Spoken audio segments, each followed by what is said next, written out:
影片剪辑一直都是大家最头疼的，以及最花时间的。今天这期影片，我就会和你分享10个影片剪辑的小技巧，能够让你提升影片剪辑的速度，以及提高影片的质量。Hello， 大家好，欢迎回到我频道，我是 Grayson。每周我在这里分享社交媒体、网络创业以及个人品牌打造的内容。如果你也感兴趣这些内容，欢迎订阅我频道，把旁边的小铃铛打开，就能够接收到最新的影片通知了。很多人认为做 YouTube 频道拍影片不是最难的，最难的是如何把这些影片素材剪辑成一部好看的影片。是的，影片剪辑是一门学问。我做 YouTube 频道以来，也已经剪辑了将近150部影片。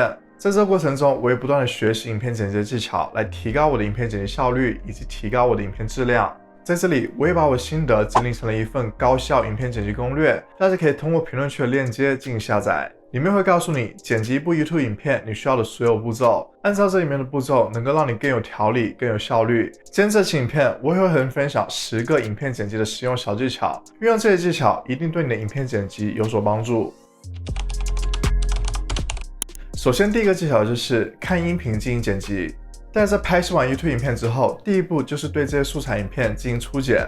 我们进行初剪的目的就是快速的把不需要的内容进行删除。我相信有很多人跟我以前一样，总是看着画面进行初剪，这样的速度非常慢。其实，在我们进行初剪的时候，我们并不需要看画面，我们可以只看我们的音频文件。例如，当你说话的时候，音频文件显示的波纹起伏是非常大的。当你没有说话或者是停顿呼吸的时候，音频文件的波纹是非常平缓的。从这里你就可以区别你是否有在说话。根据这个原理，你就能够快速的删除掉没有用的部分。这里再告诉大家一个小技巧，你可以使用快捷键 L， 就能够加快影片的播放速度。例如，你按住一次，你就能够1.5倍的速度进行播放；你按住2次，就能够以双倍的速度进行播放。这样就能够让你快速的浏览你的影片文件，快速的进行初剪。第二个技巧就是避免重复看影片。我希望你们在评论区告诉我，有多少人是在剪完一小段影片之后，都是从头开始进行播放，这样会非常浪费时间。我以前也是这样。我的建议就是，当你剪完一小段片段之后，你不要从头开始播放，去检查对不对。在你进行第一次初剪的时候，你要做的就是不断的往下剪，一段接着一段。在你完成初剪了之后，你再从头开始播放，去检查对不对，有哪些地方你需要添加，有哪些地方你需要删除，这样会极大的提高你影片剪辑的效率，并且避免错误。第三个技巧就是画面推进。如果你有经常看我的影片，我相信你一定会注意到，我时常会使用画面推进的效果。我使用画面推进这个效果有2个原因。首先，第一个原因就是，当我说到最让兴趣的时候，我使用画面推进的效果，就会让观众集中注意力。由于画面的变化，就会让观众产生一个小的刺激，就会让他们下意识地认为这段信息非常重要，他们就会集中注意听你讲解。第二个原因就是，由于我的影片里面大多数使用的是跳跃剪辑，所以在有些画面里面会剪切的特别不自然，所以为了掩盖这个特别不自然的剪切画面，我就会使用画面推进的效果。使用这个效果，我就能够尽量把这些不自然的画面覆盖掉，观众很难注意到。第4个技巧就是使用 B-roll。我现在的画面是 A-roll， 任何在这上面的素材都是 B-roll。B-roll 可以是图片，也可以是影片。适当的使用 B-roll 会有非常多的好处。首先能够增加你影片的层次感，增加影片的丰富程度。像我这种影片形式，我的影片形式就是坐在镜头面前说话的这种。如果我不加任何 B-roll， 你会觉得无聊，你会无法坚持看下去。使用 B-roll 也能够让你更好的解释你当前说的内容，让观众能够更加的理解，更有情境感。例如，你介绍一款车，与其在镜头面前做介绍，还不如配合上 B-roll， 展示出车的真实的样子。这样会让观众更加有情境感，更有画面感，他们会更加的知道你在说什么。B-roll 的素材可以是你自己拍摄的，或者是用一些网站上现成的素材，这些都是不错的方式来提高你影片的质量。第5个技巧就是调色。调色能够很明显的提高你影片的画面感。我的每一部影片都会进行简单的调色，我会调节影片的亮度，调节影片的颜色。例如现在大家看到的就是我调色后的画面，现在看到的就是我调色前的画面。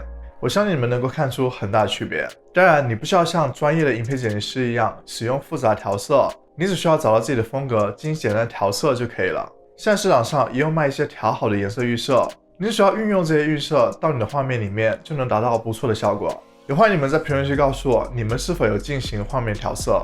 第6个技巧就是常用的文件分类。我们在平时制作影片的时候，都会反复用到一些素材图片、素材影片，还有音乐，所以如果你没有对这些文件进行整理，那么每一次你在制作影片的时候，你都要再重新去下载这个素材图片、这个素材影片。所以为了提高你的影片剪辑效率，你就要对这些常用的文件进行分类，例如常用的图片、常用的音乐。我的影片里面都会加入背景音乐，所以会把我喜欢的音乐整理成一个音乐库。这样在我每次做影片的时候，我就可以从我的音乐库里面寻找音乐，加入到我的影片里。如果你是拍 vlog 影片，你可以按照音乐的类型进行更详细的分类，这样在你制作影片的时候，你就能够快速的找到合适的音乐，就加入到你的影片里面。非常的方便，极大的提高你的影片剪辑效率。第7个技巧就是使用音乐。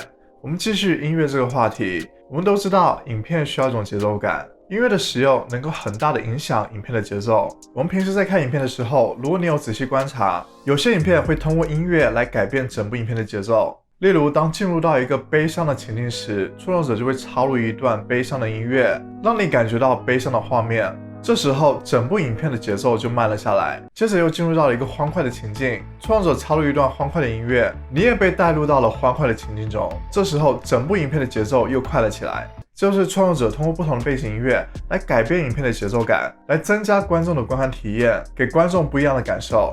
所以，合理的使用音乐能够给你的影片加很多分。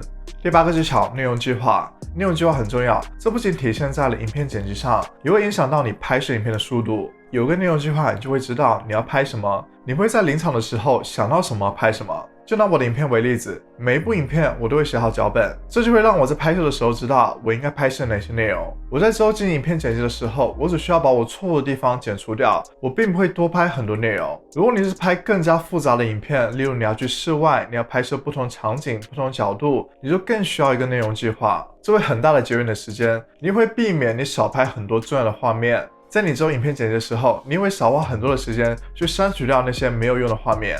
第9个技巧，使用快捷键。如果你长期需要剪辑影片，那么你一定要学会使用快捷键，这能够立马帮你节省很多时间。例如，如果你使用手动的方法，一个简单的操作需要你包含很多的步骤才能够完成。但是如果你学会了使用快捷键，你只需要点击一下就能够快速的完成。但是别小看这小小的步骤，只节约了你几秒钟的时间，但是一整部影片累积下来，你会发现你节约了很多的时间。你并不需要记住所有的快捷键，你只需要记住你常用的操作它们的快捷键。这里我告诉大家一个方法，让你在一开始的时候快速的记住这些快捷键。你可以去网上搜索你使用的剪辑软体它们的快捷键，然后把它打印下来。你在每次剪辑影片的时候，你就可以把这张纸放到旁边，这样你就有一个对照。几部影片下来，你一定能够快速的记住这些快捷键。第10个技巧，保持一个无干扰的环境。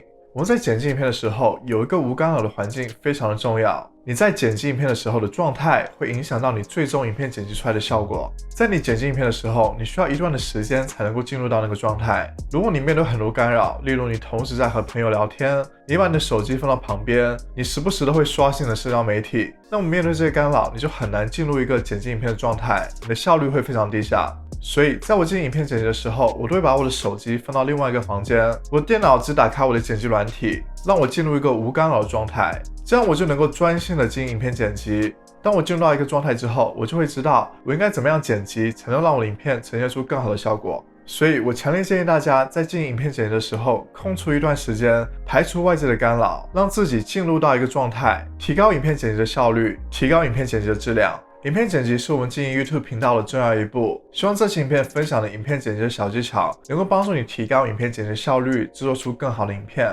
大家也别忘了去领取高效的影片剪辑攻略。如果你是新手，你还没有决定哪款影片剪辑软体适合你，这里我推荐给你 Filmora 这个剪辑软体，具体的信息可以去看我这些影片，会让你充分了解 Filmora 这个剪辑软体。如果你觉得这期影片对你有帮助，欢迎为我点个赞。如果你还想了解更多关于 YouTube 内容，欢迎订阅我频道，把旁边的小铃铛打开，就能够接收到最新的影片通知了。那我们下次再见，拜拜。